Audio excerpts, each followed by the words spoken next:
ஓம் சிவாய நம.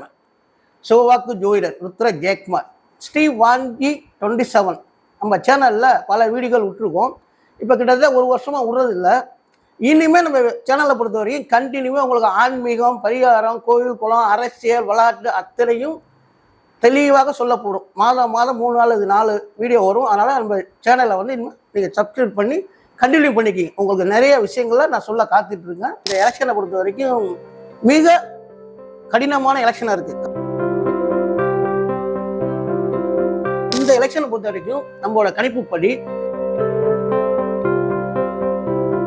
2026 ஏப்ரல் மாதம் 23 எலெக்ஷன் ரிசல்ட் பார்த்தீங்கன்னா 2026 மே 4 நடக்குது. இந்த ரிசல்ட் இதாக இருக்கும். 1-2 கூட குறைஞ்சி வரலாம், மற்றபடி மாறதுக்கு வாய்ப்பு இல்லை.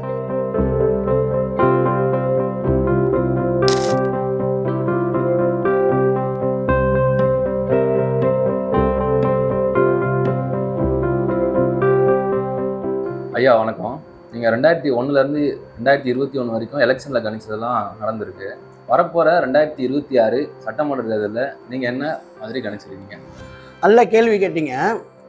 இதை தான் ஒட்டுமொத்த தமிழ்நாடு, இந்தியா, உலகம் பூரா எதிர்பார்த்துட்டு இருக்காங்க. இந்த எலெக்ஷனை பொறுத்த வரைக்கும் மிக கடினமான எலெக்ஷனாக இருக்குது. காரணம் என்னன்னா, அதிமுக ஒரு பக்கம், திமுக ஒரு பக்கம், விஜய்னு ஒரு புது ஆக்டர் கட்சி ஆரம்பித்து ரொம்ப பிரபலியமாக இருக்கார். சீமான் ஒரு பக்கம், 4 முனை போட்டி. ப்ளஸ் சசிகலா, டாக்டர் இவங்க ஒரு 5 அணியாக போட்டிடுறாங்க. இந்த போட்டியில் கடும் போட்டியாக இருக்கிற காரணத்தினால யார் வருவாங்கிறது யாராலையும் கணிக்க முடியாது. இந்த எலெக்ஷனை பொறுத்த வரைக்கும் மிக மிக கடினம். நானும் ரொம்ப கஷ்டப்பட்டு கணிச்சிட்டு இருக்கேன். கடந்த 25 ஆண்டுகளாக, 1/4 நூற்றாண்டுக்கு மேலே ஜெயலலிதா எலெக்ஷனில் ஜெயிப்பாங்க, அதாவது முதலமைச்சரை வருவாங்க, எலெக்ஷனில் நிற்க முடியாதுன்னு சொல்லி 6 மாதம் வச்சுருந்தாங்க. 2006 கலைஞருக்கு மெஜாரிட்டி கிடைக்காதுன்னு சொல்லியிருக்கோம். அந்த ரெக்கார்டு பூரா அத்தனையும் உங்களுக்கு காட்டப்படும். இது நம்ம சும்மா சொல்கிறதுக்காண்டி சொல்கிறது இல்லை. உலகக்கோப்பை 2011 தோனியில் தான் எடுப்பா அப்படின்னு சொல்லி தோனிக்கு கிடைச்சிச்சு. 2019 மோர்கனுக்கு. இப்போ கடைசியாக நடந்த ஃபுட்பாலையும் நம்ம சொல்லி நடந்துச்சு. அது மாதிரி நிறைய விஷயம் சொல்லியிருக்கோம். அந்த மாதிரி இந்த எலெக்ஷனை பொறுத்த வரைக்கும் நம்மளோட கணிப்புப்படி அதிமுக கூட்டணி தான் ஆட்சியை பிடிக்கும், அந்த அளவுக்கு தான் இருக்குது. திமுக அதிமுக ரெண்டுலையும் கடுமையான போட்டியாக இருக்குது. இதில் அதிமுக கூட்டணி 123 to 129 சீட்டை பிடிக்க வாய்ப்பு இருக்குது. அதே சமயத்தில் திமுக கூட்டணிக்கு பார்த்தீங்கன்னா 87 to 98 சீட்டு கிடைக்க வாய்ப்பு இருக்குது. அதே மாதிரி பார்த்தீங்கன்னா விஜய் கட்சி ஆரம்பிச்சிருக்காரு.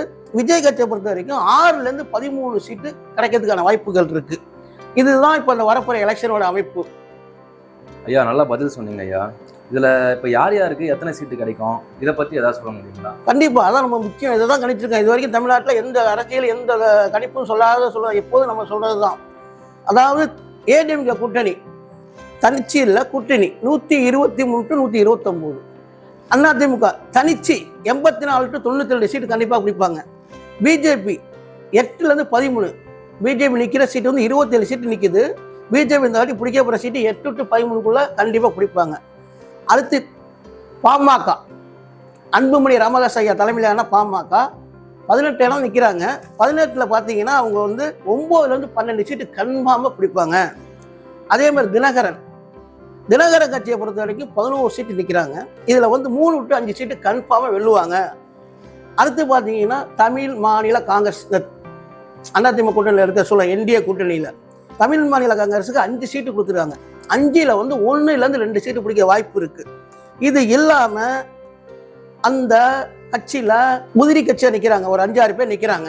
அதில் பாண்டியசார் நிற்கிறாரு, ஐஜேகே கட்சி நிற்கிது. இது மாதிரி ஒரு 6 சீட்டு நிற்கிறாங்க. அந்த 6 to 2 to 3 சீட்டு பிடிக்கிறதுக்கு வாய்ப்பு இருக்குது. மொத்தம் பார்த்தீங்கன்னா கன்ஃபார்மாக இந்த 123 to 120 சீட்டு பிடிச்சி ஆட்சி அமைப்பது, எடப்பாடி தலைமையிலான ஆட்சி அமைப்பது உறுதி.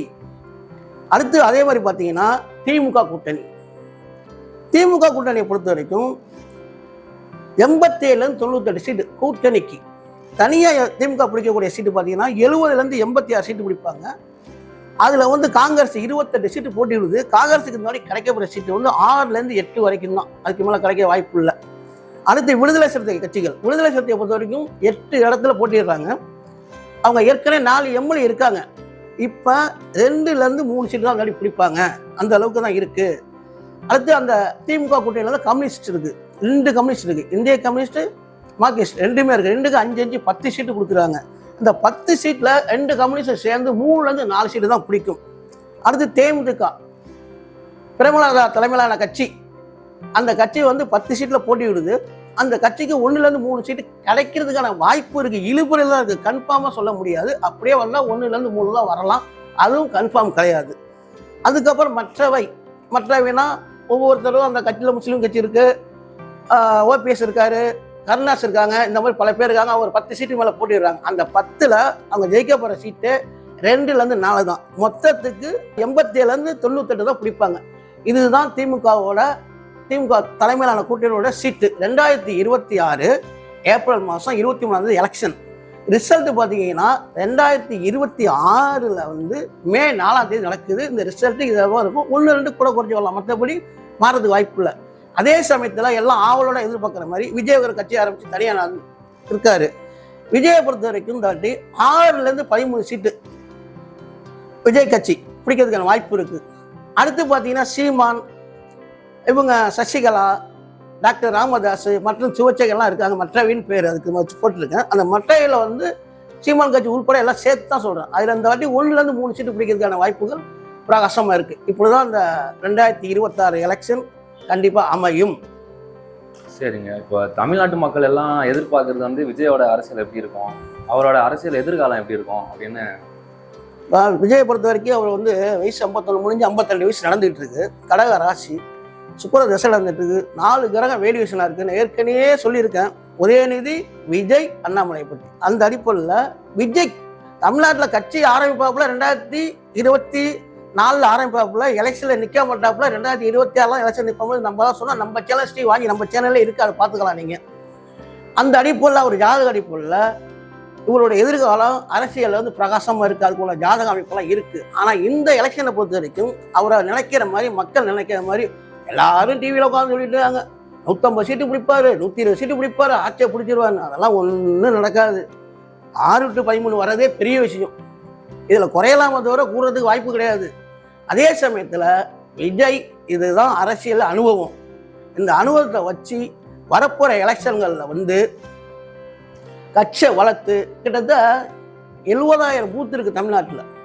237 தொகுதிக்கு 70,000 பூத்து இருக்குது. 70,000 பூத்தில் அத்தனை பூத்துலையும் ஆள் இருக்கணும், அத்தனை வார்டுகளையும் ஆள் இருக்கணும், அத்தனை கிராமங்கள்லையும் ஆள் இருக்கணும், அத்தனை ஒன்றியத்தில் ஆள் இருக்கணும், அத்தனை நகரம் பேரூராட்சி இதில் எல்லாம் ஆள் இருந்தால் தான் அந்த கட்சியை வளர்க்க முடியும். இந்த எலெக்ஷன்லேருந்து கட்சி ஆரம்பித்து வர்ற உள்ளாட்சி தேர்தலில் நல்ல கூட்டணி அமைச்சு ஜெயிச்சு தான் கட்சிக்காரங்களுக்கு உள்ளாட்சி அமைப்புகளை போஸ்டிங் கிடைச்சிச்சின்னா அதை வச்சு தான் கட்சியை வளர்க்கலாம். அடுத்து 2029 வரப்போகிற எம்பி எலெக்ஷனில் சரியான கூட்டணி அமைச்சா நல்ல ஓரளவுக்கு சீட்டை பிடிச்சி டெல்லியிலையும் நல்ல பேர் புகழ் அடையலாம். 2031 இதை கண்டினியூ பண்ணால் வர்றதுக்கான வாய்ப்புகள் இருக்குது. இப்போதைக்கு இல்லை. ஐயா, கேட்ட கேள்விக்கெல்லாம் நல்லாவே பதில் சொன்னீங்க. மக்களுக்கு எதிர்பார்க்குற ஒரு விஷயத்தையும் நீங்கள் சொல்லிட்டீங்க. ரொம்ப நன்றிங்க. 2026 ஏப்ரல் 23 எலெக்ஷன், 2026 மே 4 ரிசல்ட்டு. இப்போ நம்ம என்ன சொல்லியிருக்கோமோ இதே மாதிரி தான் ரிசல்ட் அமையும்.